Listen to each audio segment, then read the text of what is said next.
El imperio persa nació en una tierra donde el desierto se encuentra con las montañas, con los días abrazaban la piel, o las noches podían congelar el aliento en cuestión de minutos.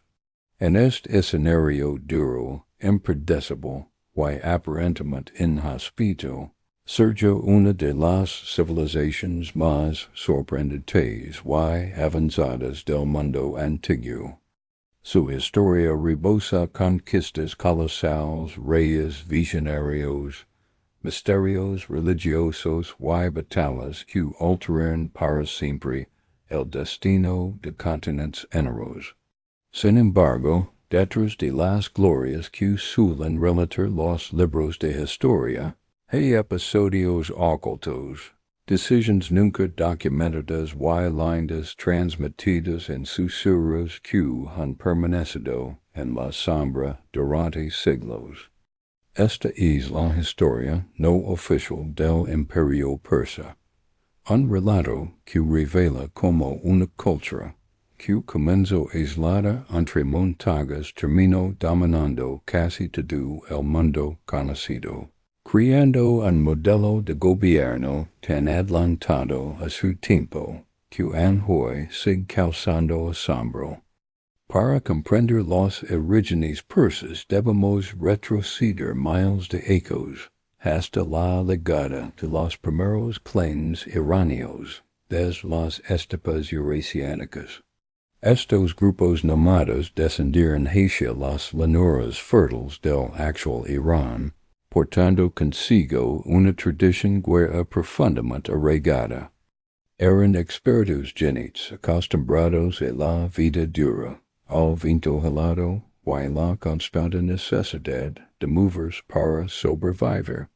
Nadie habría imaginado entonces que aquellos clanes dispersos, sin una estructura política clara, terminarían formando un imperio capaz de poner de rodillas a civilizaciones como Babilonia, Egipto e incluso la orgullosa Grecia. El secreto del ascenso persa no se limitó a su fuerza militar. Su verdadera grandeza residió en algo mucho más sofisticado, un extraordinario sentido de organización, una visión casi moderna del concepto de gobierno, y una habilidad admirable para integrar culturas en lugar de destruirlas. Los persas entendieron que un imperio solo puede sostenerse si aprende de aquellos a quienes conquista. Y sorprendente aquello que absorbían no los debilitaba, los hacía más fuertes. El primer gran giro histórico llegó con la figura de Ciro II, conocido para siempre como Ciro el Grande. Su nombre todavía se pronuncia con respeto en vastas regiones del Medio Oriente.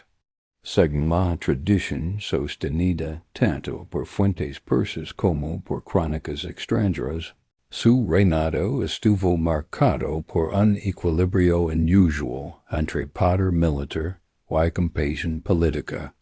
Ciro no solo conquistó imperios enteros, también liberó pueblos oprimidos, permitió que diferentes religiones coexistieran bajo su autoridad, y promulgó leyes que muchos historiadores consideran precursores de los derechos humanos. Los rivales de Ciro afirmaban que el rey posee una inteligencia sobrenatural para ganar guerras, sin necesidad de destruir a sus enemigos. Sus aliados, en cambio, lo veían como un soberano casi enviado por los dioses. La verdad probablemente se ubicaba en un punto intermedio. Ciro comprendía que era más útil un enemigo respetado que uno humillado. Y esa visión no solo le permitió expandir sus dominios, sino también fundar un imperio duradero. Tras su muerte se esperaba que el gran proyecto persa se debilitara. Pero sucedió lo contrario. Su hijo Cambyses too continuó ampliando las fronteras persas, aunque su reinado quedó envuelto en una hora de extrañeza. Las fuentes antiguas, especialmente las de origen egipcio y griego, describen un monarca impredecible, protagonista de episodios misteriosos, decisiones impulsivas y conflictos internos intensos.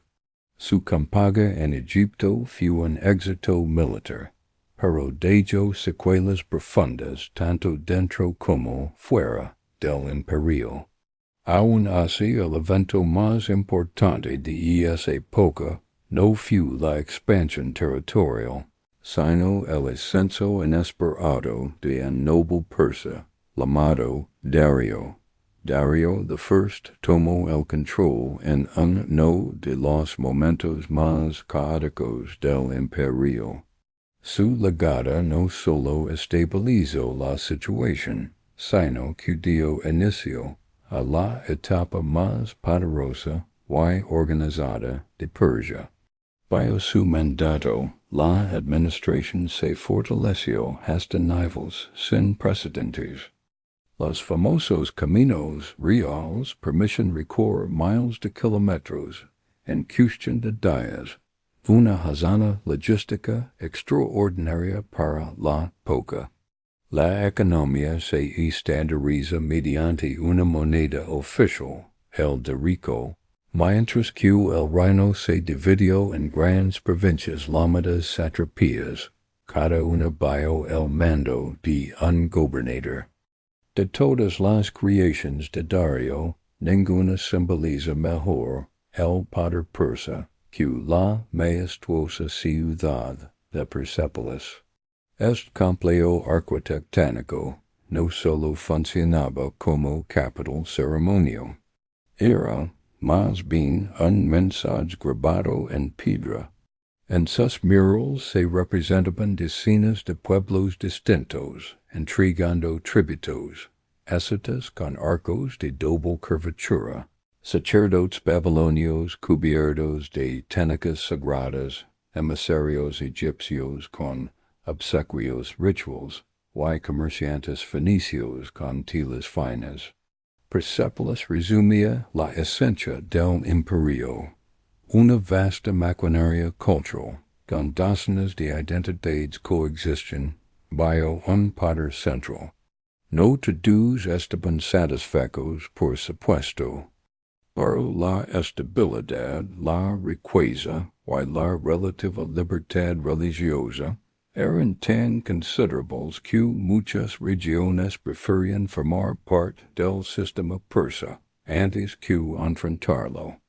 Sin embargo, ninguna historia del imperio persa puede omitirse sin mencionar al hombre cuyo nombre generaba temor incluso en los guerreros más valientes. Yerjes I. Su campaña contra Grecia se convirtió en una leyenda que ha perdurado siglos. No fue solo una guerra. Fue un choque entre dos visiones del mundo. Las crónicas griegas, influenciadas por su propia propaganda, describieron a Yerjes como un tirano semidivino, obsesionado con la expansión territorial y dueño de un ejército interminable. Pero los registros persas y algunos análisis modernos siguieron otra perspectiva. Yerjes buscaba asegurar la frontera occidental del imperio y vengar la derrota sufrida en maratón décadas antes. El ejército persa, aunque gigantesco, era una mezcla impresionante de culturas. En él se reunían arqueros medos, lanceros persas, caballería bactriana, marineros fenicios, soldados libios, y las temidas unidades élite conocidas como los inmortales. Un ejército tan diverso requería una coordinación perfecta, lo que demuestra lo sofisticado que era el sistema militar persa. Los combates fueron brutales y épicos. En el estrecho paso de las Termópilas, un pequeño ejército griego, liderado por Leónidas, resistió durante días, aunque finalmente el paso cayó tras una maniobra traicionera. Georges avanzó hacia Atenas, que fue evacuada y luego incendiada. Lo que ocurrió después sigue siendo materia de debate. Como un imperio tan formidable no logró conquistar definitivamente Grecia.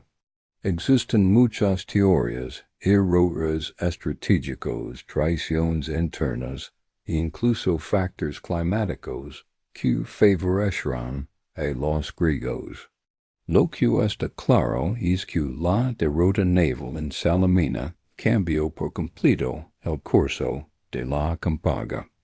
Desde ese momento, el sueño persa de expandirse hacia Europa comenzó a desvanecerse. Pero el imperio persa no cayó allí. Durante más de un siglo, continuó siendo una superpotencia. Su vasto sistema administrativo siguió funcionando con eficiencia. Su economía permaneció sorprendentemente estable. Su influencia cultural se expandió más allá de sus fronteras, incluso penetrando en las sociedades que lo enfrentaban. Pero como toda gran estructura, con el tiempo comenzó a mostrar grietas. Las rivalidades entre nobles, la presión de pueblos fronterizos y los conflictos por la sucesión debilitaron la unidad del imperio. Las satrapías antes firmemente controladas comenzaron a actuar con mayor independencia. Fue entonces cuando apareció Alejandro Magno. Para él, el imperio persa no era solo un enemigo, era la llave para conquistar el mundo conocido. Cuando su ejército avanzó hacia el corazón de Persia, encontró un imperio tan poderoso, pero fracturado. Aun así, los persas resistieron con violencia.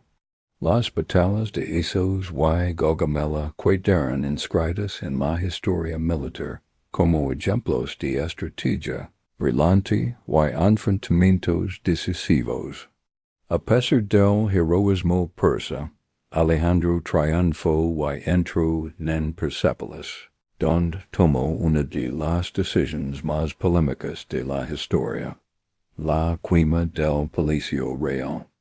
La caída del imperio no significó la desaparición de su legado. Muchas de sus innovaciones administrativas, rutas comerciales y valores culturales sobrevivieron durante siglos. Alejandro adoptó parte de la vestimenta persa, sus rituales y su protocolo real. Más tarde, los reyes sasánidas retomaron elementos del viejo modelo Aquemenida, demostrando que las ideas persas eran demasiado poderosas para ser olvidadas. Lo más sorprendente es que gran parte de su historia permanece oculta.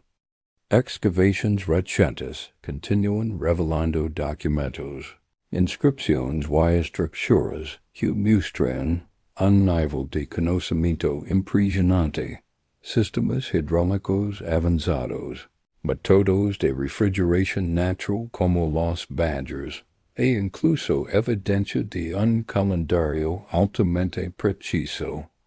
También se han encontrado textos que describen rituales religiosos, ceremonias reales y métodos de entrenamiento militar que apenas estamos empezando a descifrar. El imperio persa fue mucho más que una sucesión de reyes conquistadores. Fue una civilización capaz de unir bajo un solo sistema a pueblos tan diversos que habría parecido imposible que convivieran. Su habilidad para mezclar culturas, permitir la libertad religiosa, Why mantener en orden estable durante siglos, lo convierten en una de las historias más asombrosas del mundo antiguo. Su legado sigue vivo, no solo en las ruinas de Persepolis o en los nombres de Ciro, Dario y Georges. Vive en conceptos modernos de administración pública, tolerancia religiosa y relaciones internacionales. Cada vez que observemos un mapa antiguo, cada vez que analizamos una batalla clásica o contemplemos un palacio cubierto de relieves, estamos escuchando el eco de un imperio que cambió la historia del mundo para siempre. Sus misterios permanecen vivos, esperando ser descubiertos. Por mientras existen historias que desafían al olvido. El imperio persa jamás desaparecerá por completo.